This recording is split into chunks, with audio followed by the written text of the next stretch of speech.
sides. West Tigers fans, we went down in heartbreaking fashion against the Panthers. Let's get sad for a little bit, but then let's get happy because recruits are on the way. Join us for another episode of the West Tigers Life podcast.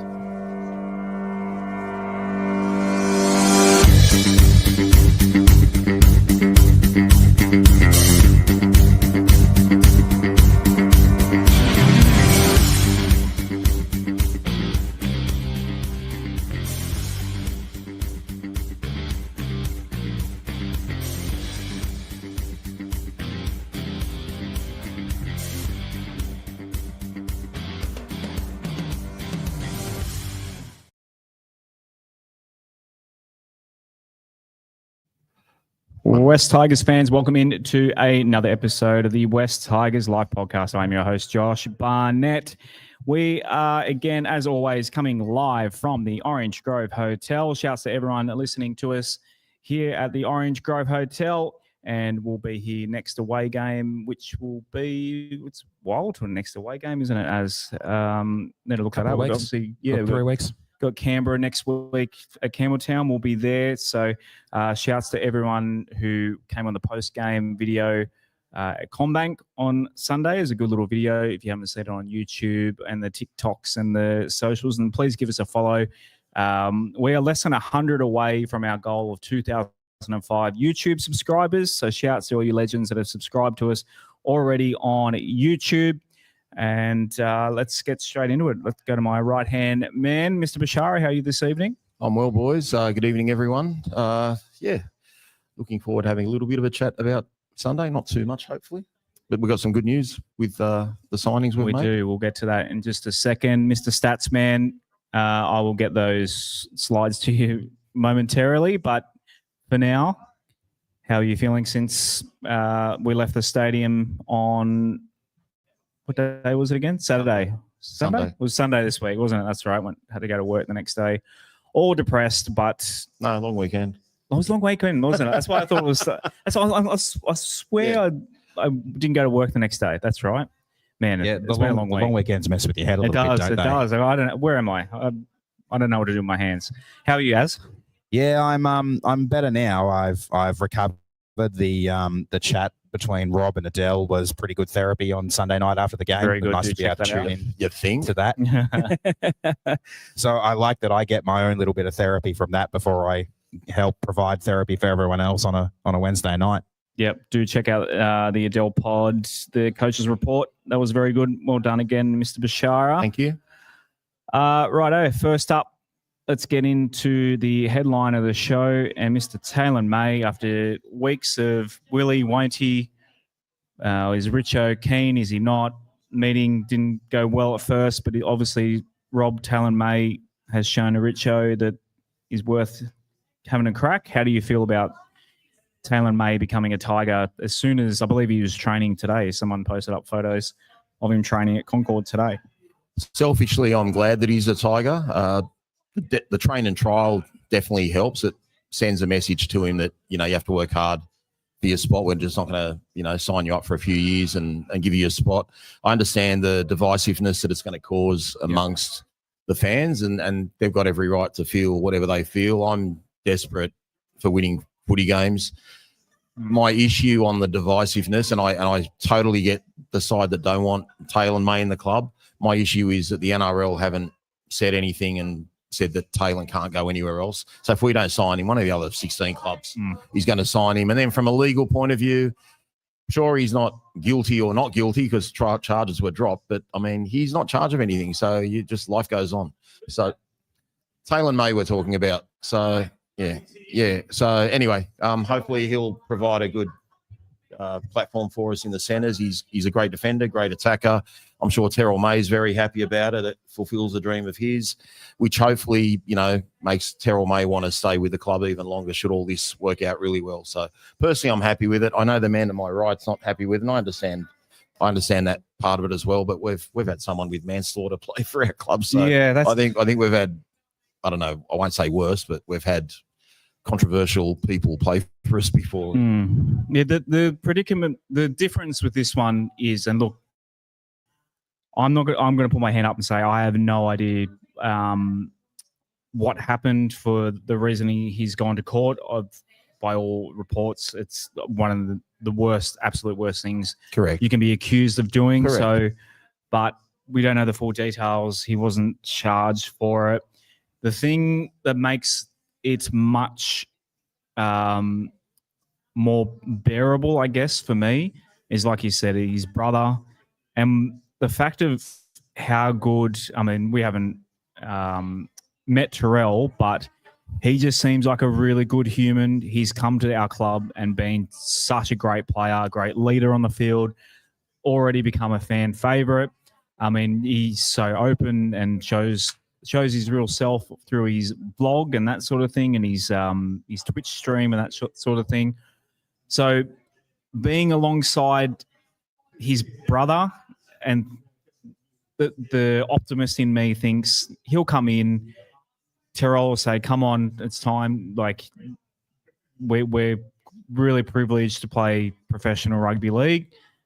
Let's put our heads down and do just that. Because, yeah, when he was at the Panthers, man, he was a hell of a talent. And it wasn't that long ago he was at the Panthers. Like, everyone should be able to remember, unfortunately, when he charged in from centre and broke Reece Walsh's jaw, early last year. And I stand corrected, but I think his last game was round 10 of last year. So he's only just missed a season or so. But again, if he falls flat on his face and heaven forbid, and I hope he doesn't do this, something wrong off field, he's out. I mean, it's not the end of the world. I don't think it'll upset the apple cart too much. I mean, maybe it will upset Terrell, but then surely Terrell would realise if Taylan does the wrong thing, that it's understandable that the club would move on from him. So, anyway, look, I'm happy with the signing. And, I keep saying footy fans are fickle. I think once he starts scoring tries and doing great things on the field, everyone will forget about, the other stuff and cheer him on. Once he's in our jersey, we've got to support him. In terms of jersey, I don't know if it's quick enough for him to play for the Magpies at Lidcombe on Saturday. I don't think he was named in that side, but how many weeks... It's such early days. He's only just gotten to Concord. How many weeks do you reckon until he makes it to first grade? Look, obviously, I'm only speculating. Given the fact that he hasn't had a pre-season with us or done any of the hard work, I would say roughly a month. But again, I don't know if he's one of those guys that has kept himself fit during the whole period of his not being able to play rugby league. But, yeah, you'd have to say he'd have to have a few games and show some – that he's got his feet back on the ground and his skills, back in order in lower grades. I can't see him just being thrown into first grade after a week. He'll need to earn his stripes. So yeah, give him a month, or I mean, who knows? It might also depend if one of our starting centers gets injured and then he's kind of thrown into the deep end and say, well, look, you've had a game or two. Let's run with it. Az, do you want to throw your 2 cents? I'm not going to elaborate too much. I've made it pretty clear how I feel about this signing in the Discord. I'm not going to go too deeply into my reasons for why I feel the way I do. And you're not alone on those opinions, Az. So yeah, I know. It's a tricky one for me because a lot of people have mentioned to me that we had Packer at the club and he had indiscretions to his name before we signed him, but I didn't know about those at the time, and I supported him, jail. not knowing that he had been to jail or anything like that. I guess I know that we're desperate. I know we need players to fill certain positions, but I personally am not willing to sell my soul in this way for a premiership. And if you want to see more about my thoughts on the matter, join the Discord. Look, the whole Packer thing, Packer did go to jail for assault, I believe. No, manslaughter, mate. He killed someone. Well, someone died. They actually died. Somebody died. Okay, that's what I'm saying. I think it's as bad as you can get. I mean, call it manslaughter, mate. It's manslaughter. How did?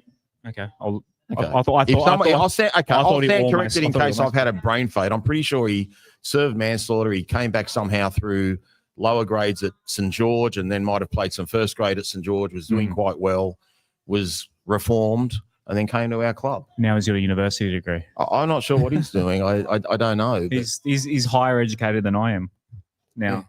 But By the way, I didn't support him coming to the club either. But yeah, it's a predicament, especially in rugby league. There's plenty of cases for it. I mean, the one that stands out for me, and I think almost you wouldn't find a West Tigers fan who wasn't happy to see the back of Robert Luai, who literally did the unspeakable twice. Yeah, at the end of the year, he got 2 chances and then was out. But then, like you said about May going to play for someone else, he went and played for the Cowboys. North Queensland. That's what I'm saying. The NRL, well, at least in Luai's case, it was proven like there should have been. Yeah, he should have just been rubbed out and not been allowed to play. But the bottom line is, Taylan May's charges for whatever reason were dropped, and that's the issue. So you can't just paint him with a brush that he hasn't been charged with, in my opinion.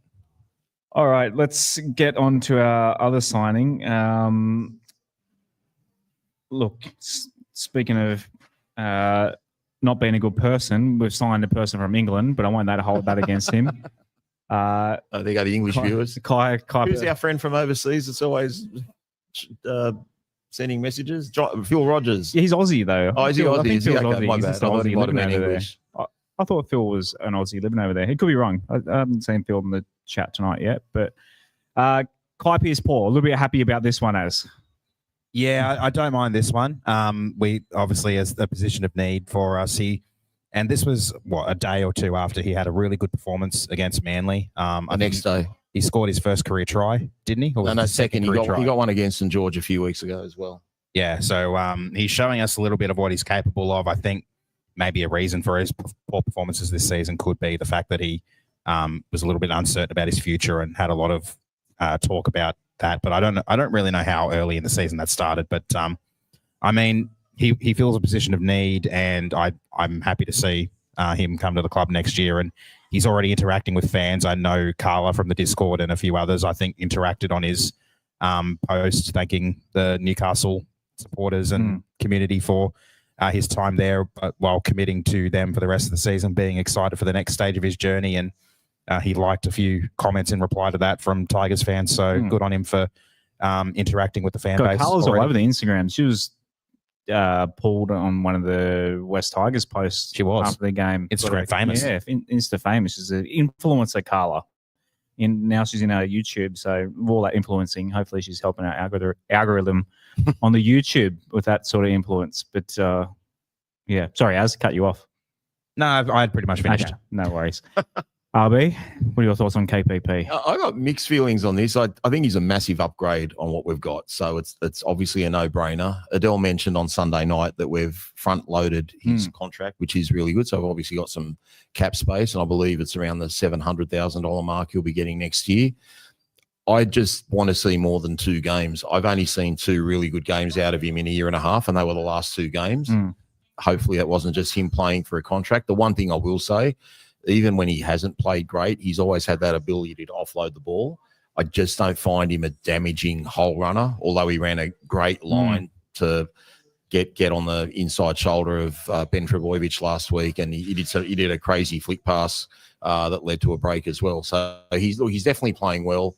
Hopefully Benji can get the best out of him. But the reality is he's a massive upgrade on Seyfarth and Suka, and that right second row position is a really poor spot at the moment, so it needs filling. How much better is it when we've signed someone coming and you can start to cheer just a little bit for other teams? Like, for example, when Charlie Staines scored for the Panthers 2 years ago in the grand final, I was like, yeah, that's our Charlie. Good on you, Charlie. Jerome, all of last year, you were just watching Jerome go around and go, yeah, that's our Jerome coming.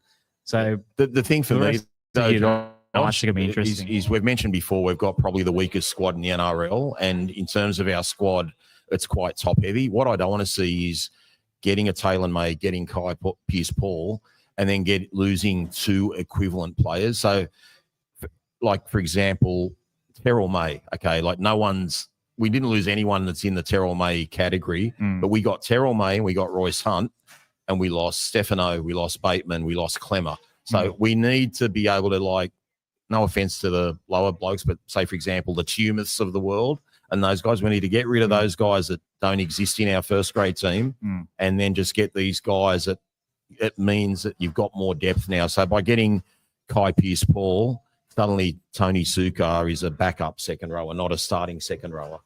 They're the little things we've just got to get better. So hopefully just builds the average of the squad up, for want of a better term. We'll get rid of the people that are get rid of the bottom feeders as opposed to a middle feeder. Like don't get me wrong, like for me, Taylan's a great signing, but you're not really gaining much if we get Taylan May and you get rid of Adam Dewey. Like then you just haven't achieved anything with your depth. Yeah. So we just need to have a little bit more depth. I was more saying get rid of people that are signed by Isaac Moses. We're not getting rid of Buller, don't you? There you go there. Or get Buller to get rid of That'd be Isaac, better. like Tedesco did.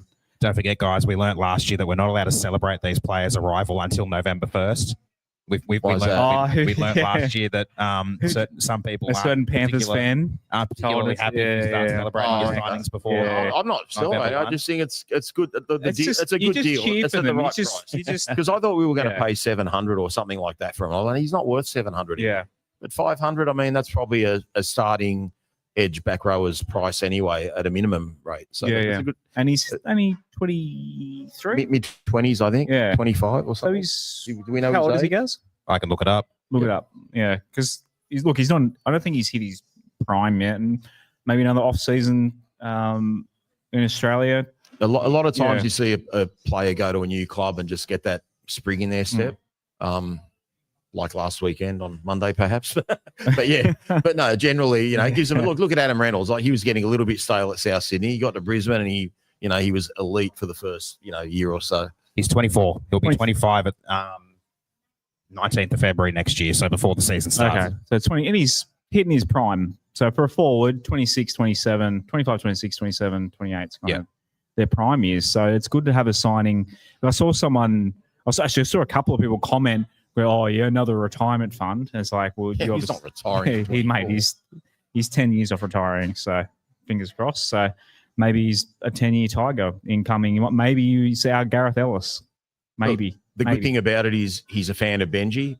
So this is a tick for Benji in the sense that that's another player that wants to come to our club and wants to play under Benji. We haven't had coaches that want to come to the club because of the coach prior to this. So it's a really, really big tick for Benji Marshall. I've argued with a lot of people on the socials stupidly this week who's calling for Benji's head.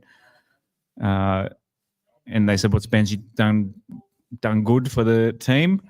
He's brought the best signings in the club's history. So and we're competitive too now. Yeah. Like except for a game or two, we every team we play is a hard team to beat.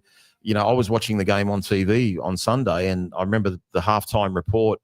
It came out, and Ivan Cleary said the Tigers are going to play right to the end. Like there's respect there from other coaches now that we won't throw the towel in and we won't give up.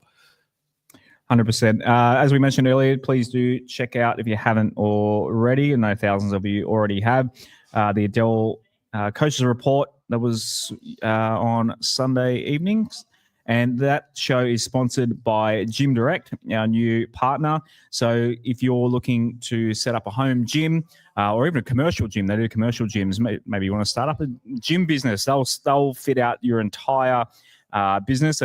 I know they've done Plus Fitness, Anytime Fitness, all sorts of massive professional gyms, as well as schools and sporting teams and that sort of thing. So if your sporting team is looking to upgrade its gym as well, you can use the code WTLXGD5, get 5% off thanks to your friends at the West Tigers Life podcast. Or if you're a personal trainer, you can up that to 10% if you contact them and let them know that we sent you. And you're a qualified personal trainer, you can get 10% off. So everything from dumbbells up to your machines, your barbells, your resistance bands. What kind of fitness equipment do you guys?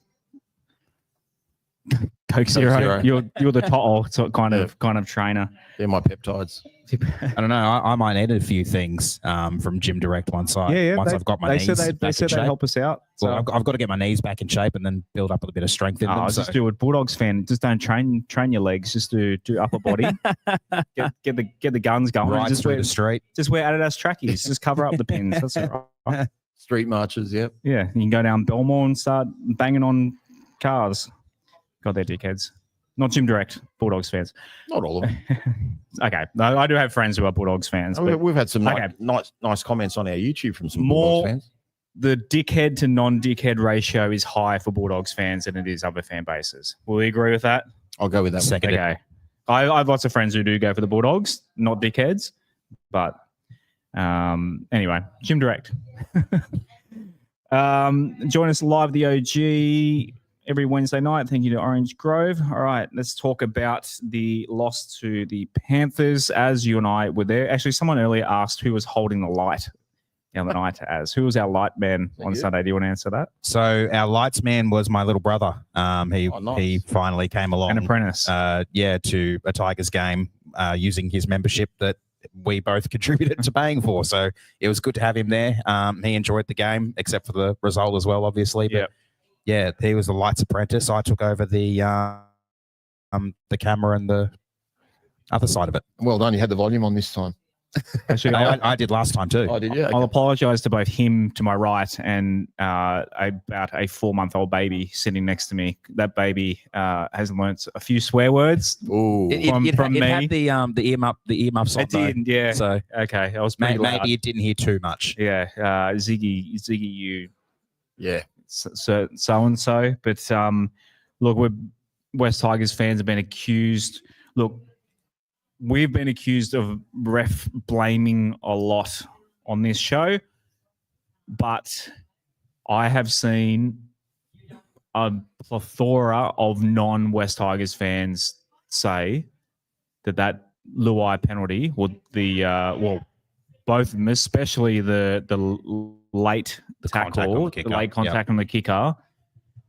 I mean, old mate Annesley's come out and defended the call without actually saying what the rule is. He said the rules are clear, and then he explained actually what the rule is. Rob, should we start with that? Well, you're going to make us definitely look like the whingers. I've already had a whinge about it on Sunday night. We are the king of ref bashing because it happens to us every week, like every single week. I want the fans to go back and find one controversial decision that went against Penrith the other day. Like, it always seems to happen to us. And it was a big turning point in the game. Like, it's 10-all, there's an arm wrestle going on, and they get a penalty right in front, and it's 12-10, and they get the ball back. And eventually they get to 18-10. So it does make a big difference. But again, if you try and be a little bit less biased about it, you make your own luck. The set before, we had a chance where perhaps, I don't know, maybe Adam wouldn't have got there, but Adam had a chance to pin the ears back, go for the line. He opted for the grubber kick that didn't work. We then conceded a penalty, and then they go down the other end and they jag that poor decision. Now, if we'd have been better in the red zone down the other end, that doesn't exist. We're not even talking about that. So, and a lot of times I seem to find if I go back and look at the bad decisions that go against us, we've done something wrong the previous set or the previous two sets. Again, with the tackle where Murray had his foot in the play the ball a minute before halftime. We died with the ball 4 minutes before halftime on the last tackle when I think Taylan May tried to put Api Coruscant through a hole near the right-hand post, and we died on the last tackle. Like, that was a poor last tackle option. So you do make your own luck, but it just seems to happen to us all. I don't know what Jerome's meant to do there. Like, if he goes for the charge down and he would have made the charge down, you're risking 6 again, and on top of that, you're probably going to hurt the guy's legs. Make contact with the leg, which is illegal. It is, but I mean, maybe if you get the ball, it's not illegal. I don't know. I don't know how. Kick-out got sin. Did you say kick-out? Yeah, kick-out got sin bin. But kick-out got sin bin because I don't know if you're aware of it, but I think it might have been 2 years ago or last year. Lockie Ilias broke his leg in reserve grade. He's gone through the line of kicking. Yeah. So that was I think that's the reason. I can get that part of it, but I just don't know. Like, what are you supposed to do there? So if Blaze Talangi shapes to kick from 45 metres out, do we let him just dance all the way to the try line? Yeah. And you're not allowed to tackle him? Yeah. Like, it's a joke. And how many times do we see a guy throw a dummy and run with it? Anyway, it's happened now. We can't change that. We needed to be better, and we missed some goal kicks. And let's be fair. Forget the ref decisions, Josh. The centre, Casey McLean. Is it Casey McLean? Yeah, Casey McLean put a foot on the sideline in the 49th minute. They could have scored there. They missed that by a couple of inches. And Jenkins jumped for a bomb in the first half. he looked around for support. If he'd pinned his ears back, he scores. So they could have had another try there, Penrith. He would have had 4 tries for the day.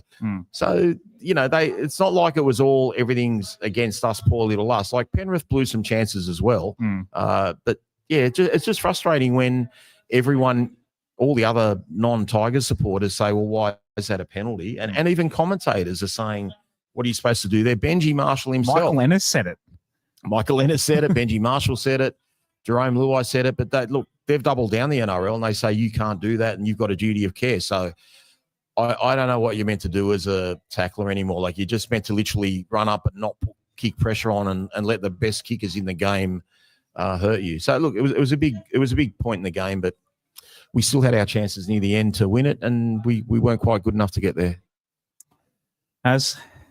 Quick question. I've seen this tackle get discussed on 100% Footy. Oh, I didn't watch it. But was it discussed on NRL 360 on Monday or Tuesday? I think they've touched it. Yeah, Monday they did. I think they did touch on it. Do you remember what they had to say?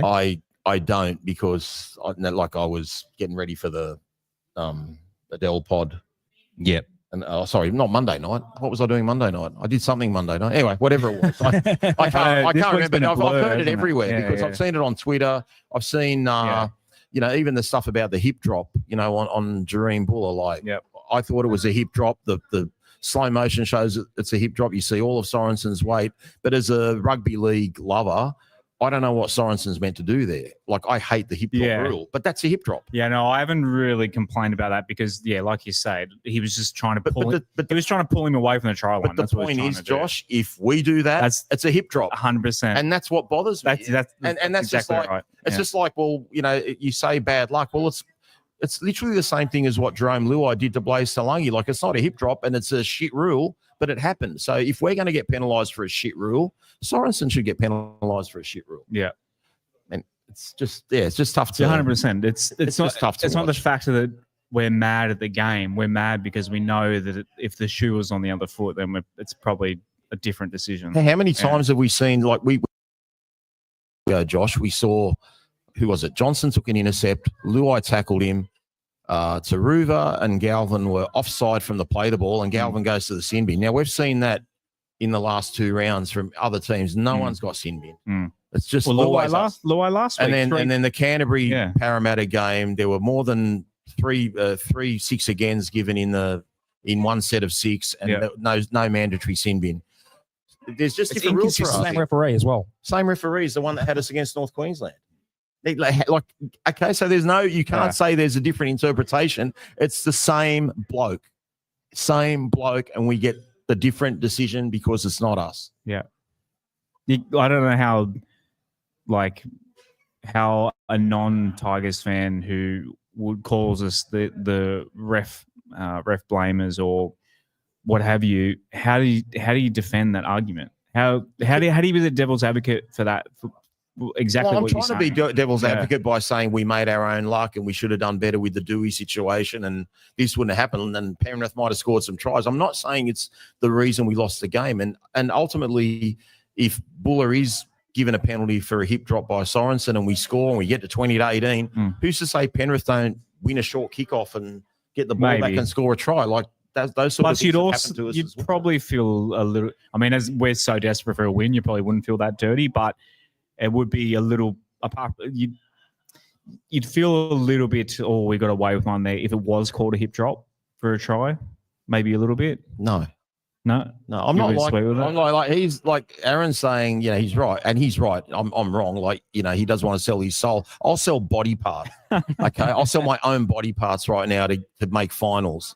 Seriously, like I'm over losing. It's the same old. It's Groundhog Day every week. Great, brave performance. We have nothing to show for it. The 2 points are what matters. It is. So like my opinions on the Luai tackle, I think it was an absolute load of crap that he was penalised for it because, I mean, I've seen the pictures on social media and Adele mentioned it as well on Sunday, but the contact was made before the kicker's boot made contact. And is that with the rule? ball. What is the rule? It's like late contact that puts the kicker in a dangerous position. Usually when their feet have left the ground and like there's no way to bring them safely to the ground. And like it's kind of like I think they think it might have been a shoulder charge or something like that, but it absolutely wasn't because he ran wasn't a shoulder charge. Yeah, no, but the thing is, yes, protecting the kickers is a necessary part of the game, but you can't give them, like was said on 100% footy, you can't give kickers free reign to do whatever the hell they want because they know they can get away with, well, they're not going to get tackled. And Gallen said it on 100% footy. If that's the way the NRL's going, then DCE will play for another 10 years because he'll never get tackled. It's true.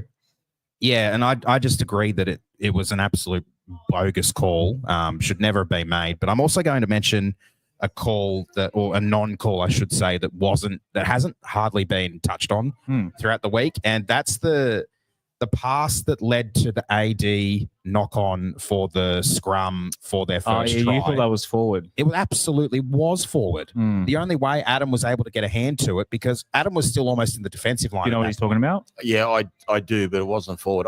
So I know what you're thinking of. You're thinking of the Cleary pass where Adam makes 6 again, and then To'o gets a ball. Yeah, he thought it came out of the catches it, and then he steps back inside and tries to lead everything. And they call no advantage. Yeah, and they call no advantage. No, I thought that pass wasn't forward. I rewatched the game. I couldn't tell at the ground. Looking at it from my perspective, from where I was sitting in the grandstand, it looked forward to me because it looked like it was going from where Cleary was, like a Harbour Bridge ball, in the direction of the corner post. And the reason I'd have to watch it again. 40 centimetres to your left, and I didn't notice it. The reason, in my opinion, the reason Adam got a hand to it was because it had gone forward, and that's why it was knocked down. And I question, like, why can't the referee use common sense in that moment and say, okay, well, he's knocked it on, but for him to have knocked it on, the pass had to have been thrown forward. Yeah, it's always tough when you. No, but he was charging out of the line too, though. You know what? Yeah. I could probably. We'll keep talking. I'll look for it during the. Because it'll be on the NRL app, because that was when Jenkins made the break, Buller tackled him just short of the line, and then they switched it out to the right. Then there's the scrum, and then they score. So it'll be on the highlights package for sure. So I'll try and check it out while I remember they may not show what happened before the scrum though. I know, but I think it might be there. Yeah. I'm going to have a look. If it's not there, it's not there. Right. While we're doing that, maybe we can go to. Do you want to do a Benji clip? Yeah, sure. Go to Benji. You can do that. Headphones on. Righto. What do we got here? Let's start with Jerome's clip. I felt I was locked in. Throughout the 80, a few touches I'd like to have back and execute a bit better. But that's what I'm loving about most is that challenge and the learning and the growth. And at the end of the day, it's not about the destination. It's who you become along the journey. And I feel like I'm getting better. This guy's helping me so much. And we're working hard every day training. So I promise to this guy and to my team that I'm going to be better. Jerome Luai there. Look, is it pretty non-subjective to say this was Jerome Luai's best game for the Tigers so far? I'd have to say so. Yeah, from an on-field perspective, he set up tries. He had a really nice grubber kick for Stafford Toa's first try for the team. And not only that, he was a man on a mission, laying some massive hits. I think I counted 3 or 4 real big hits that got the crowd into the game throughout the match. Oh, he definitely did 2 on Cleary that set him on his backside. Being a man possessed, do you think how much of it would you put down to his new halves partner, and how much would you put it down to he's playing against his old team? I'm going to say 50-50 because obviously he was motivated to do well against his former team, as was Tito Taruva. Having said that, though, Heath Mason is not exactly a dominant half. He's actually, for our club, he's a makeshift half. So Jerome has to be Batman. He has to do everything and take more control and get involved a little bit more. So it makes it easier having a less dominant half. And obviously the previous 5'8", there was pretty much a 50-50 distribution in who got the ball first and who tried to make plays. I don't think Heath made many plays. Mason didn't have an offload or a line break at all during the game. So it was pretty much Jerome's show. And I think we should be able to see more of that. And I love what Jerome said in that press conference conference and how he backed Benji Marshall and how he loves his brothers and he called the Penrith guys his old friends and he's committed to the club guys. He's committed. He's giving it everything. Everyone's saying that he's not living up to the $1.3 million price tag. Maybe not in stats, and everyone's sick of hearing the off-field stuff, but trust me, I actually think he is worth that much because when you see the type of competitiveness now this team's got, it is going to attract other players. Other players are going to want to come to the club, so he might not be paying for it now, but put it this way, I think the $6.5 million over 5 years will be value. Maybe in the first year we're not getting the 1.3 value, but it will have a flow-on effect. Plus, he's been in a completely different system since he was a teenager. Different system, different halves, and different coach. And again, like I don't care if it sounds like being a spoiled sook. We catered to the person that just left that club. We moved heaven and earth around him. Jerome had to tippy-toe around everything, and we tried to make the other bloke our future and all this sort of stuff. So he was doing the team first thing and just getting involved when he needed to get involved and letting the other guy be the man as much as possible. He doesn't have to worry about that anymore. Now he can do what he needs to do, and I think we'll see the best of it. And I actually think the whole stench of that other player leaving the club, you could see the difference in the boys. They were so united. It was a committed group. Sure, we didn't get the win, but they were all playing for each other, and you don't get that sort of defence, against the premiers and keeping to 18 points without being that. Another clip from Jerome here. I think you can sort of see from my reaction what my thoughts were. I think ref gave me the explanation of it was a bit careless. So I understand the rules, and in that moment, I understood what I was doing was within the rules. So you're saying he doesn't want to make it. Sorry, Ross.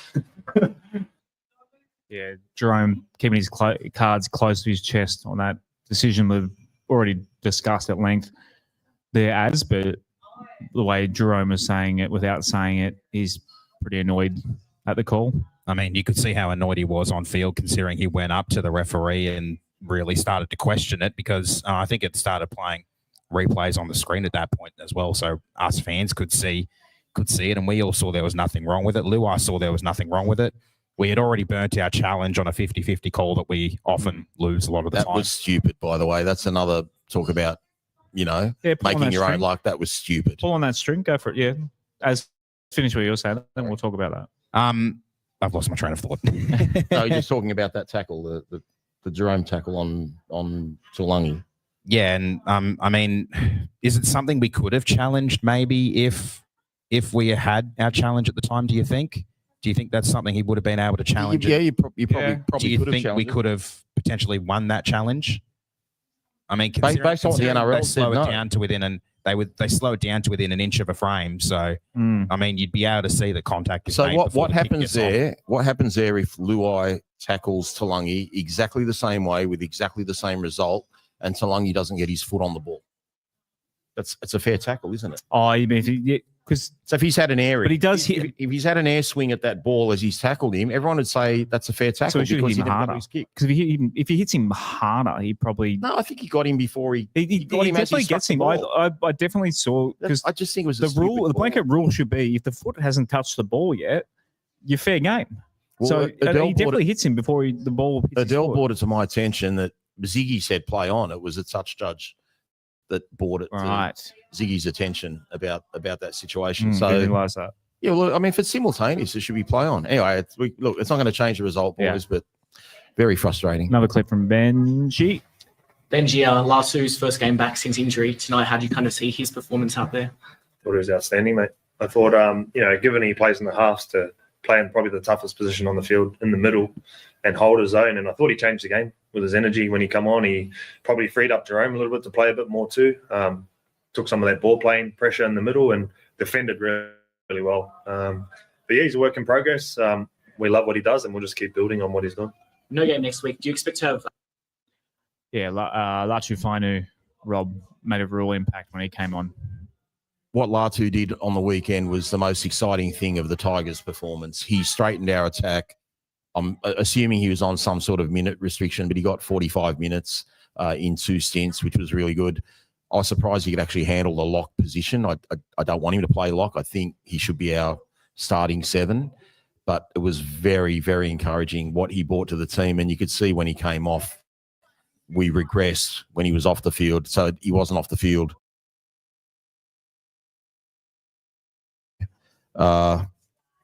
He was off. He was off for about maybe 10 minutes or so. Let me just have a look at that.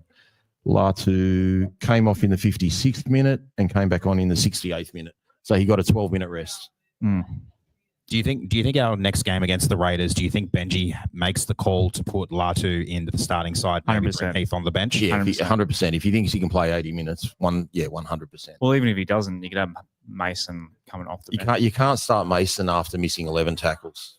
No, can you put him on the bench? You can put him on the bench, Yeah. but that That would be Taylan maybe comes back onto the bench. I don't know. That's a really good question. I think he'll stick with Mason just because Mason's got more coverage. Yeah. But we'll have to see. We need someone to Leak away. Well, you need someone, the 17th man, that doesn't come on. So Yeah. Look, I didn't want to go to war with Adele after nearly 90 minutes of a podcast on Sunday night, but there's a big difference between a halfback like Schneider playing 2 minutes and a middle forward like Kitlaulii not getting a minute. And again, that's my only criticism of Benji. Benji got them up for the game. It wasn't our best 17 players that played on the weekend. Where we had a few players there that aren't even in our probably top 21 or 22 players. So to get that sort of result and effort was fantastic. But again, I have to question how you don't use a middle forward or why you even put him on the bench. 1 second, I'm just going to upload. I forgot to upload one more bit.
You know what? This chick has a pen. This fucking chick with the blue mouse as well. I don't know. We like time. We're back. I think we're back. I don't know. Yeah, we're back. Should be back. Let us know in the comments. We'll play that Benji clip again. Let us know in the comments. I'll have to edit that out. I thought it was one of our best performances of the year. We're playing against quality opposition that play at a really good level. They test you with their attack. Probably got the best kicking game in the competition. And we went toe-to-toe with them, and I honestly thought we were the better side tonight. The games, it's so hard and demanding, and I actually feel sorry for our players because they didn't actually get to decide tonight. I thought 2 calls, the first one on Jerome on last, making a tackle, I thought it was outrageous. That decision took them to 12-10. And the second one, he got done for an escort, which I thought was bad too. And then they scored off the back of that set. Like, just let them decide. Let them play it. The game's actually hard enough. So I'm proud of our boys and proud of the effort. And it was the wrong call. Yeah. I agree with protecting the kickers, but he didn't take his legs out. He didn't put him in a dangerous position. It was simultaneous when he kicked it and he made contact there. Like, that's not a penalty, you know? And I'm all for protecting kickers, don't get me wrong. Okay, I thought it was the wrong call. And I thought it actually cost us because we were in a cycle there where they got field position, kicked the goal, got the ball back, went down, got a penalty, and then scored. Yeah, so anyway. Comment here by Balmain Bucko on the YouTube, Rob, saying he's fearing that we're happy with a close loss there. And this really is the first time that Benji has actually put a bit of blame elsewhere other than his players. And Adele said not to quote Adele, it's hard not to quote Adele during the show, but I did agree with what he said in terms of Benji's you can't fault the effort of the players in this game. So does that give Benji a bit more leeway to talk about other factors? Because the boys there were very few things you could fault our guys. A few errors, few dumb things, but we were arguably the better team. Yeah, Maybe. I'm not sure. Look, I agree it was our best performance, having been convinced by a few mates that, like, from minute 1 to minute 80. I still think we did some really poor things in the first half with the challenge, with a few kicks. Some of our line speed, we seemed to be waiting for them on the defensive line and they were getting 10 metres at a time from the ruck.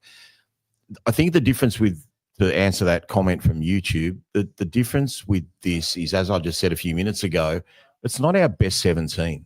If it was our best 17 and we're having a close loss, we're going back to the 2020 years where we came 11th and 2021 where we came 13th and 2019 when we came 9th. What do we do? Like, what are we supposed to do? Are we supposed to say shit and throw throw the toys out of the cot because we lost by 4 points? One thing I will say, I don't think Penrith are the Penrith that won 4 premierships in a row. Yeah, they're definitely they're not the benchmark, and I think it's dangerous to write off a champion. I don't think they have the quality to get far. They might make the finals or scrape in. They're not doing much after that. I don't think they're the same team this year, but we can only control what we do. It's still a new team, a lot of new pieces. Even the good players in our team, there's a lot of new pieces. And then you got guys in there that have hardly played a game. And, like we said, one guy that didn't get a minute, he'd only played 2 first-grade games prior. It was Murray's first game. There's still a lot of new pieces there. So we have to try and take the positives, Josh. Otherwise, we're going to go crazy. Like, literally, we will internally implode. Like, I've got to try and find some positive spouts out. And the biggest positive for me is Latu Fainu. I don't know if you had planned to mention this, Josh, but a month or so ago, I was a fan of getting Adam Reynolds to the club and offering him an assistant coach's role post-retirement. Knowing what Latu can do now and just getting that reassured the other day, just let's not hold him back. Let's just run with it. Let him get that combination. Latu's got another 2 or 3 years left of his contract anyway. Jerome's got another 4, unless some clause gets pulled. Let's just run with it. I think we've got good halves. We've got Buller. We've still got Coruscant for another year and a half. We've got a great spine. We just add some pieces. We've got Taylan May now. We've got KPP. I'm sure Richo's on the hunt for more players. I think things are looking good from that perspective. But if you ask me where are we going to finish this year, I hate to say it, it's bottom 3. But I still feel, and again, I'm going to get shot for this, we could finish last this year or second last or third last. We are 200% better a team than we were last year. But it's not, it might not show on the competition ladder. But we are so competitive now, and there's so many games we know we should have won that we've lost. And then we've won 5 games on top of that. So we're infinitely better. But that's the thing with the competition. You can improve, but if the other teams improve more than you or a little bit more than you, you're still going to lose. So how confident are you that we'll be better next year than we are this year? All things being well with injuries, and based on if Richo makes the amount of signings I think he's going to make, because I look at that squad and I can see at least 4 or 5 players that he won't re-sign, so he'll need to fill those spots. I'm confident we'll do well, but I'd be an idiot to say we're going to make the 8 or we're going to do anything spectacularly without seeing what the other 16 rosters look like for next year and see who they lose in talent and who they gain. But right now, I think we're going to improve, and Benji's improving as well. It's the ghost of What was that? yeah, it was don't know, just the post fell down Okay. behind us. Righto, let's get into at least the sounds are good. Player ratings, Stream Buller. Thank you to everyone who did vote in this week's poll. So for those who don't know, after the game finishes, you can go onto our socials and there'll be a link to a Google sheet where you can rate every player out of 10, and you can leave a little rant as well, and we'll get to your rants after this as well. So on average, everyone gave Dream Buller 7.5, Sunia Taruva 7.1, Jarrell Skelton 7.2, Adam Dewey 5.6, Stafford Toller 6.9, Heath Mason 6.7, Jerome Luai 8.2.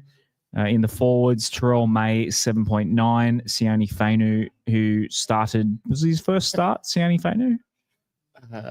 First time he started? I'm not sure if he started. But 7.4. I'm just laughing how Kit got 3.5 out of 10. He didn't even get on the field. He didn't get on the field, Just yeah. funny. Maybe he looked really good in his uniform. Apikora's House 7.6, Samuel Fainu 6.7, Tony Sukar 6.8, Alex Safar 5.9, Lashu Fainu 7.5, Jack Bird 6.3. As you said, Kitlale, maybe with Kitlale, because people would have just left it blank, that they might have counted blanks as zeros when it's done the sum. So, and 6.1 for Charlie Murray on debut. Let us know in the comments. Let us know as overs or unders. Any stand out? I think I'm fairly comfortable with a lot of those. I think you need to get to the point, Josh, where if a player doesn't get like any game time, you should just remove them off the survey before you submit it. Peek behind the curtain. I actually put it on a future post, so because I knew we were doing the post game videos, I actually just put the link up. I set a time you wanted it to post, literally for full time, roughly around full time. So I mean, I could have just changed the Google sheet, I guess, while we were playing. But literally, as before the full time siren even went, we went for our spot to film. So I didn't have time to modify it. So it doesn't matter. Yeah, so I think a lot of the scores are fairly good. One thing that I've been noticing over the last few games that really concerns me is how our centres are both kind of ball hogging a little bit. They won't throw that final pass to their winger a lot of the time. When it looks like if they do, there's a chance that the winger like make maybe a half break or try scoring potential if it's on the line. But a lot of the time they kind of just hold it close to their chest and make the run for it. And I feel like at times that's costing us points, and I think it cost us potentially a few more points on the weekend as well. From our vantage point, there are a couple of times where Toa could have passed the ball or Dewey could have passed the ball, and we could have potentially gotten some more meters off a set, or things like that. So, I mean, yeah, overall, I like those scores. I think Sam Weller maybe a little bit low. I probably might have rated him 1.5 to 3/4 of a point higher. Yeah, 6.7 is a bit rough. Yeah, for Samuela. Appy, I'd probably give a little bit of an extra half point to as well, and Latu, I'd probably maybe give him a few more points higher as well. So, I mean, overall, pretty good still. Rob, any of those stand out for you? I think they're pretty close to the mark. Again, I'm going to be in the minority here. I'd probably swap the scores for Heath Mason's 6.7 and Adam Dewey's 5.6. I think Adam's just going to get criticised now every time because of his lack of pace. I mentioned on Sunday night. And goal kicking. Well, he missed a couple of goals, but, I mean, you know, he made some fantastic defensive decisions the other day that people don't take into account. They're just going to look at the potential bomb tries and what Aaron's just mentioning now about certain, you know, passes. He did throw the final pass to Skelton's try. He had one ruled forward to Skelton that didn't go forward, in my opinion. Not that it made a difference. We got tackled on the last tackle, but he forced an error from Cleary, and he made another tackle in that same set where he jammed in that was really good. He knocked that ball down when Ty was going to score, although they ended up scoring from the scrum. He's doing a lot of really good things defensively. So I thought 5.6 is a bit low. I just thought he would have been like a 6.5 or a 7. But other than that, I mean, yeah, the top 3 players I've got this week aren't in that particular order, but that's how I kind of scored them. But yeah, the rest of it's pretty fair with the exception of Kit. Michael Clark in the comments. Do you reckon it's a real pup? He's a Tigers fan, Michael Clark. So he says Stafford Toa he'd given 8, whereas Stafford was only given a 6.9. So. But again, that's based on attack. Like we've had 3 tries scored down that wing. And that's where stats are really deceiving. So I mentioned Sunday night, Toa made 12 tackles, none missed. But if you look at the couple of the tries they scored, Talangi juggled that ball where Toa probably should have creamed him, and that was a miss there. And then the try right on halftime to Jenkins, he was standing a little bit close to Heath Mason because he probably wasn't trusting that Heath Mason wasn't going to tackle properly, which he wasn't, because Heath Mason did miss 11 tackles. So that I thought that was just too easy a try, and that was ultimately Stafford's fault for not trusting Mason. He's just got to worry about his own man there. It was just too easy. One thing I will say is about Adam Dewey as well is I'm really noticing one of the positives of his game is the post-contact meters he's starting to make. There were a few tackles there where he just dragged a couple of defenders about 5 to 7 meters ahead from where contact was made. And that's not something that he used to really have in his game. And I think if I remember off the top of my head, something like 67 post-contact meters on the weekend, which for a center, I think is a pretty solid effort. No, that's really, look, I think actually that's what I miss from Adam. Like the one thing he was really strong. We remember pre his last knee injury, he could bust a tackle, he could score a try from a scrum. He had a lot more thrust, even if he didn't always have the speed. Yeah. He's giving it everything he's got. Unfortunately, I think he's just got some physical limitations at the moment, but he's doing the best. I can't knock him, but We'll probably have them for the rest of his career. I accept the fact that if Taylan's super fit, season. if Taylan's comes back super fit, he's going to take his spot. Like I think that's pretty obvious, but I can't knock his effort and what he brings to the team every week. Especially in defence, he's really making some good reads. Yep. Based on your votes, so the 3-2-1 that contributes to the 3-2-1 tally. So Jerome Luai gets the 3, Taylan May gets the 2, and Appy Coruscant gets the 1. Who have you given your 3-2-1 to this week? Well, I might as well just come out and say it. I've gone the exact same as the crowd, and I'll also man's copied the stats. Well, other people. It's probably important to mention that I didn't see the scores. Didn't see, no, this is literally you guys don't see the scores until literally right now. So, yep, bang on.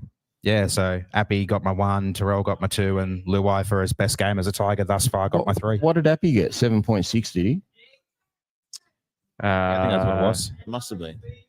Because I know Buller had 7.5. Yeah, 0.1 ahead of Buller. Yeah, he snuck over Buller by 0.1 ahead of Latu as well, who could have potentially gotten a vote off the bench. Yeah. I mean, he wasn't too far away from my votes, to be fair, as well. Neither was Buller. Roberto, who have you gone? Yeah, I've gone slightly differently. I've still got Jerome as the best player on the field for 3, but I went Buller for 2. He's doing so many special things. Unfortunately, the try that he saved in the first half, we ended up scoring from the scrum shortly after. I actually thought we repelled that when I did the Sunday review, but having looked at it again, I realised it came to no fruition. The 2 points I gave to May because his stats are just ridiculous every week. 53 tackles made, 1 missed, 165 metres, 2 offloads and played 76 minutes. And I gave the other one. Who did I give the other one to? That was it. So May, Buller, and Luai. I thought they were the best 3 on the field. Righto. So that brings the total to. I didn't have the next slide. Ready. So Terrell, Drew, with that little boost that you've given Jerome there, although Terrell did get some points too, didn't he? So Terrell is on 65, Jerome's on 57. Vanilla Pole is still third with 22. Appy on 19. Jerome's moved up to 5th with 17. The full 9 points is going to help you no matter where you are on the scoreboard. Yeah. So that one. Yeah, we did give it. What game was it that Pole got the 9? I think it was when May had a great game. They were the best 2 props on the field. It might have been at Campbelltown. All right, the best rants for this week. Tim said, better team lost, Bole and Twal on that side. We win easy. Meng said, thought it was a well-executed game plan for the most part. Fought fire versus fire against the Panthers side and was back and forth. We were the better side for at least 60 minutes. Panthers just had a touch more class in finishing off their opportunities. Latu straight in the 7 jersey next now that he has game time under the belt. Looked like a different side when he had his hands on the ball in both stints. Taruva was really exposed for his height in contesting and Tola for his edge defending, leading to the hat-trick of tries. Goal kicking costing us another game like a broken record. What other games have goal kicking cost us this year? Can't think of any. Kicking. Yeah, goal kicking. Warriors. Maybe. Yeah, because we scored a try and they didn't we? The Warriors? Is that what happened? I don't know. Did you miss a couple against the Cowboys? We only lost that one by 4. He missed one from the sideline right at the end. We got it within 2. Talon kicked one against the Warriors. Talon kicked one of the best conversions I've ever seen in that game against the Warriors. Warriors, that's right. James said, if you line up the 2 forward packs on paper, there's no way we should even been close, but we scrapped and clawed and kept ourselves in this game and probably should have won it or at least gotten to extra time. Jerome Luai is a warrior. That's what he brings, and I love him for it. Sione Fainu, Charlie Murray, and Tony Suka stepped up. Can anyone tell us how Royce Hunt went in cup this weekend? Not getting at him, but based on effort, he will struggle to get back in the side. Pity about the goal kicking, not AD's best effort, but someone needs to mention it to Skelton that you should always attempt to improve the position for the kicker. Like so many games already this season, so close but so far. Another wasted home game. Played at the home stadium this year of the away team. Regardless of the result, however, I think the boys went all in on this one, and if we can maintain that kind of effort in the back half of the season, winning I've cut it off a little bit there. I think winning half our games is possible. It's a good point in terms of, dare I say it, if we played it like up, we probably win that game. Maybe. Well, we've done pretty half. well against Penrith at Leichhardt, although generally they don't have their origin players when we play them there. Rob said, I'll be honest, the last 5 years I've been going through the motions, watching every week, but not caring about the result because it was basically a foregone conclusion. But this year seems different. I care about the results. Losing hurts again.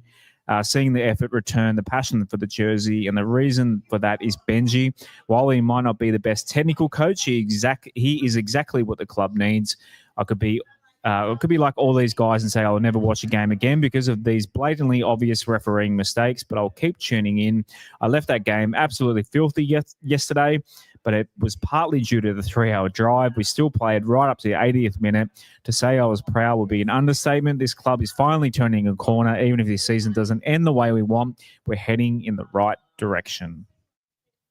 Good one there from Rob. Righto, so the 2 winners for the $20 Orange Grove voucher. Who picked Simon? Yeah, I picked Simon. It's a nice short one. And I just want to say before I read Simon's comment out, Josh, when I went through all these comments, I got choked up a little bit realising just how passionate some of our fans are. Like the way you could just feel the therapy and the desperation coming through those comments. And like, we just never give up. Like we're just, if you're still with us now, you're not going anywhere. So thank you for all the comments you sent in. Simon Grant, very simple one. He just said, good effort, just lacking some luck and class to ice the game. And I remember, and I picked that one because Adele just kept saying to me the last 25 minutes, he was texting me through the game, and he just said, Rob, we just need some luck. We just need some luck. And we just couldn't get luck all. And I said, we don't need luck. We're just going to get them. And didn't quite work out that way. He was right and I was wrong as usual. But, we're just lacking a little bit of luck. And, I think we've got a lot of class in our team, but, maybe not as much as Penrith had. Simon Grant. So please slide into our DMs or email podcast@westlife.com and we'll tell you how to claim your $20 Orange Grove voucher. You can even come join us here one night. $18 burgers on a Wednesday night. And Origin, they're doing $7 happy hour schooners during the game. And I think it'll be burger night that night too. So $18 burgers. Burgers are pretty good too. It's just quietly. Righto, as you have chosen Jules. Yep. So Jules said, I believe this was the team's best performance of the season. hear me out. I'm not a crazy person. Committed aggressive defense was the obvious game plan. The 4 in a row premiership winning Penrith scored all their tries out wide because there was no way through the middle. That's a team playing for each other and the coach. 3 tries each against a desperate to win Penrith tells me that I can start to pull the curtains back because that premiership window is about to open. I am that hopeful as well. Love it. Thank you very much. Likewise, Jules, slide into our DMs or email podcasts@westlife.com. Do you think Jules would agree with me in saying dreams last for so long even after they're gone? I have no that idea went what over that his is. head. Don't worry. You're only, what, 5 years older than me, I think, and you're throwing out all these references that Yeah, I've got no I frigging clue about. act 20 years older than you. My music taste, I mean, she was big, what, early 2000s? Jules? Jules. I don't know. I don't know what year. It's a good song, Az. It's a banger. Look it up. Righto, what's next? Our tips, I believe. Where are they? There they are. Who's up first this week? Okay, I'm going to have a little bit of Sharks and a Dragons. little bit of a quick rant before we get into our tips. Sure. I just want to say this. I've said on this show multiple times my gripe with the Origin period.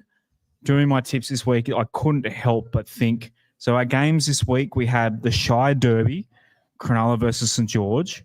We have 2 Queensland teams playing in terms of the Dolphins and is it North Dolphins Queensland. and North Queensland. So Yep. 2 Queensland teams playing against each other. Titans, Manly, don't really give a shit. Other game, South and Bulldogs on an Origin week. What are we doing? That's the second time What are they're we playing, doing? though, isn't it? Don't they normally play at Easter? I don't care. It's one of the biggest matchups in the league. The 2 of the biggest sides, especially, I mean, They played before, though. They played at Easter. I'm sure they did. yeah, they do. They play every Easter Good Friday, but it doesn't matter. We should get 2. We could have had a second Good Friday. We could have had what day is it? We could have had a second Easter on But this with the list, Sunday. you're saying just the players just are missing. saying The players are missing. That's all. But The NRL needs to. I think getting rid of the. I've preached had 3 weeks off and just don't play any NRL for 3 weeks. Play Origin over 3 weeks is the biggest solution. But come on, at least I think they send the draw to America or something. It's just done by some eggheads over there. But come on, man. As much as I hate both, I hope South and Dogs belt the shit out of each other.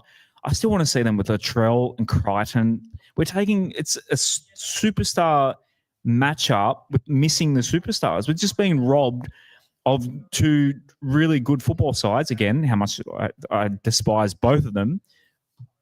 But it's just ruined by the Origin weekend. At least make the games during the Origin period not rivals. Like, no, I don't. I just think it ruins our comp period. yeah, Look, I'm just going to pick one game here. It doesn't make no other league in the world. Like, could you imagine the Warriors and Lakers playing each other, but LeBron and Steph aren't playing because they're in the All-Star game. But look how important the game is for the Cowboys. Take it off your bingo Dolphins, and they're missing 4 players. Yeah. And I'm not saying that the Cowboys can't win, but they most likely won't win. And if they had those 4 players, they're a better chance. And as someone described today, the Dolphins are one of the hottest teams in the comp at the moment. Yeah, no Hammer, no Dearden against Well, there each you go. other. There's no Hammer there as well, so they are missing someone. I forgot about that. Sharks, I think Sharks and Dragons aren't missing. Who are they missing? Dragons would be missing Holmes, and the Sharks are missing no one. Yeah, so that matchup doesn't. I mean, they're lucky. They're very lucky that those 2 sides aren't. I don't think Titans and Manly are missing anyone now that Cherry Evans is playing. I don't think Ola Kawatu's not there, so they're okay. That matchup. I mean, that's Titans Manly is the perfect matchup this weekend because Roosters are missing Toya, and they'd be missing Crichton. They'd be missing Collins, Lenu. So they're missing a fair few, and South are hopeless without Latrell. Yeah, and they don't have Latrell. But after what I said last week about Knights not being able to beat Manly, I better shut my mouth there.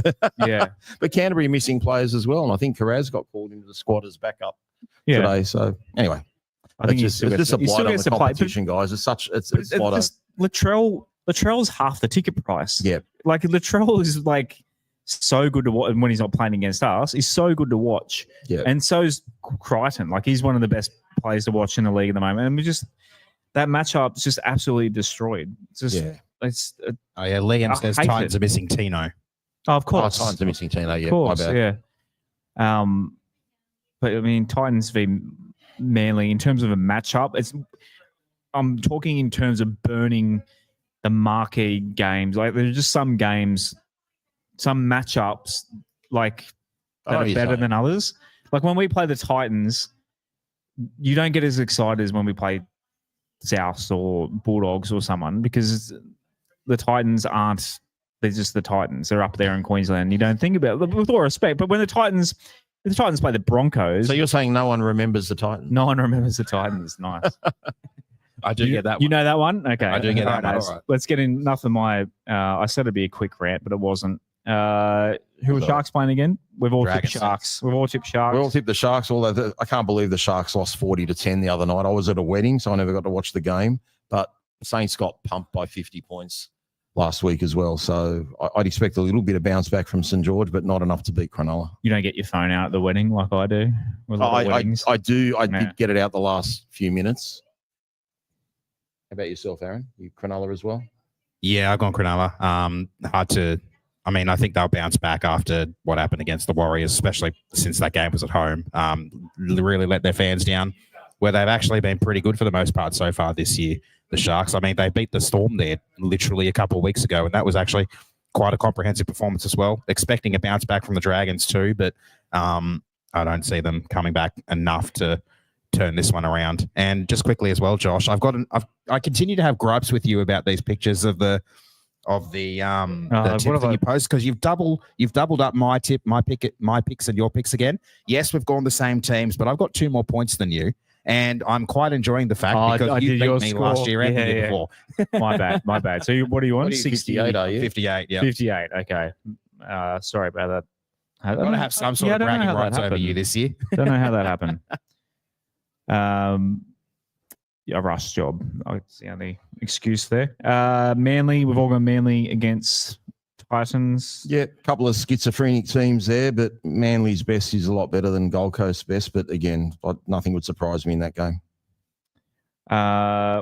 We've all gone Roosters against Knights. Yeah, I've gone Roosters. They were amazing against Cronulla when they were missing all their Origin players a few weeks ago in Gosford. I think the Knights got lucky last week that Hopewadi came off injured, and Kohler played well at fullback, don't get me wrong, but having Ben Trebojevic out in the centres, he got absolutely destroyed down that left edge of Manly. Really happy to see Sam Walker back as well. Obviously a long layoff from round 26, I think it was last year when he did his ACL.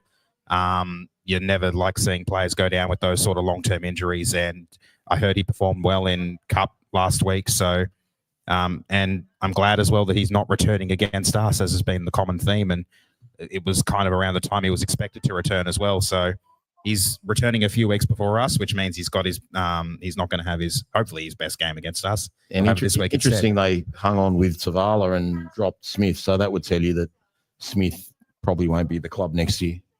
We've all gone Finns over the Cowboys, but I'm not overly confident. I mean, Cowboys are at home. They're missing, obviously, Dearden, but it wouldn't surprise me if the Cowboys won, but I think the Dolphins are playing really good footy. Yeah. Especially Katoa. I'm guessing, I haven't really checked the team, but I'm assuming Avarillo's gone back to fullback. Yes, they have. Avarillo's a fullback. And my mate Feeney. It's annoying because we beat the Dolphins. It's just so annoying. Like, we beat the Dolphins. We're better than we are better than where we are in the standings. Our best was really good, Josh. Our best was really good this year. Frustrating. Yep. It's just frustrating. The teams, just seeing teams that we knocked off do better than us at the moment. But anyway, we've all gone Doggies over the Rabbitohs. But, yeah, I mean, you can't tip against the Dogs. I mean, they're playing at their own home ground. So, I mean, you'd expect that crowd to be at least 50-50. The Bulldogs fans are all coming out of the woodwork to travel to Homebush now. So should be a Dower game. Should be a Dower game, but Canterbury should win. Expecting more rain in Sydney over the weekend again. No, sunny all weekend. I'm pretty sure. No. Tomorrow, rain tomorrow till Saturday. So Sunday should be. So Sunday should be okay, There you but go. yeah, I think Thursday to Saturday is a bit of rain. Sick of the rain. Probably expecting a bit of a wet one tomorrow night for what's also potentially not going to be a super duper fantastic game. Righto. Moving on to other grades, the Maggies, they came from well behind to tie the Bulldogs 34 all, and they are playing back at Lidcombe Oval this week against Manly. That's at 2:15. In the side this week, Charlie Staines is down there for Tarpe, Naden in the centres, Kurt Falls there at halfback, Royce Hunt, Kit Lolii, Talon the Silver at hooker. So Charlie Murray's gone back down there. Tristan Hope off the bench. Ruben Porter. So Is Hunt there? yeah, Hunt's there. Yeah. Royce Apparently he Hunt. played 30-something minutes in the first half the other day and never okay. came back on.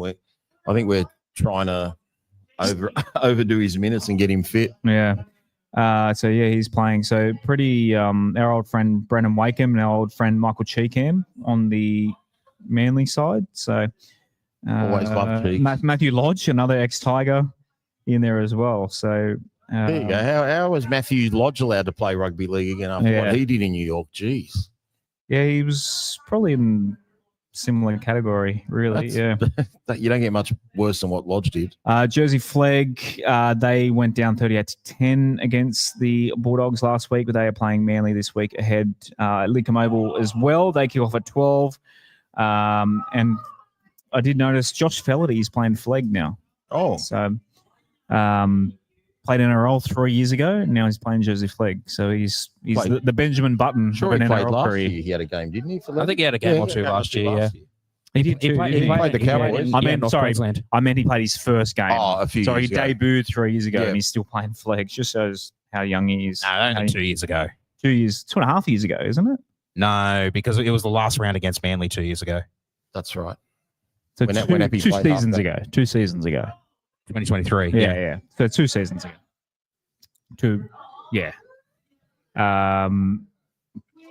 Righto. That's just stats, man. What have you got?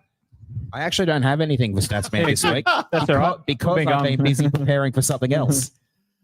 Yeah, Cool. so Statsman is doing an NRLW preview this Sunday night with Adele, which I'm sure Josh will have out by 10:30 or so on Yeah, Sunday usually night. goes not long. And also, if you do join the Patreon, I have worked out how to do a private stream. So on in the Discord, I drop I think you tuned in as to the Adele pod on Sunday night through YouTube to our secret little own private little link there. So if you join the Discord, join Patreon, patreon.com/WestsLife, you get in the Discord, and I also send out the link on Patreon itself. So you get a private screening of Adele. The reason why we don't go live on that is because Adele's internet and that sort of thing.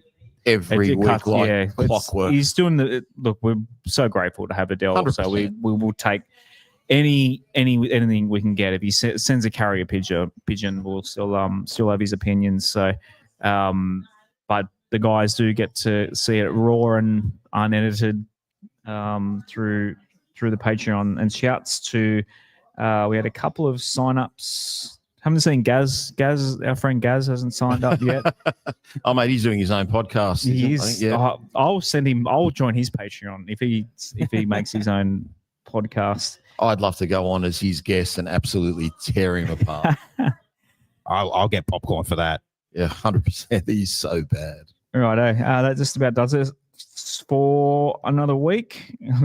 We thought we'd do under an hour every week. We'll do under an hour. That's close We haven't got a enough. game to preview. We didn't preview a game last week either. I just want to mention, Go Josh, for that it. next Tuesday, as I said on Sunday night, next Tuesday we've got Eddie and Gary from West Tigers podcast joining the three of us. We're going to come up with something fun to talk about other than the preview from Canberra, and they are going to drop a pod on Monday morning that they've asked me to be a guest on. We're going to pre-record Sunday night, so a little bit of love from the tip West for tat. Tigers community going around each way, and obviously don't forget Adele's chat with Aaron about NRLW stuff. So My Sunday night debut. yeah, your Sunday Sunday night night. debut. So plenty of pods coming out late Sunday night, So Monday much morning content. to listen to. So much content. Yeah, get out to Lidcombe, support the Magpies and the / West Tigers. But Jersey Flags, anything else as before we say goodnight to Big Dog? As you have your last sip of That's water. pretty much it for me. Good to not have a Tigers game to stress I'm about this impressed that weekend. you had so- no Gaz is stats in the this comments. Gaz is listening. Good on you, Gaz. Oh, what do you say? So thanks for the promo, fellas. I'll have you all on. I'll send you $8, Gaz. There'll if you be get more it started. people doing the podcast than listening. Let me tell you.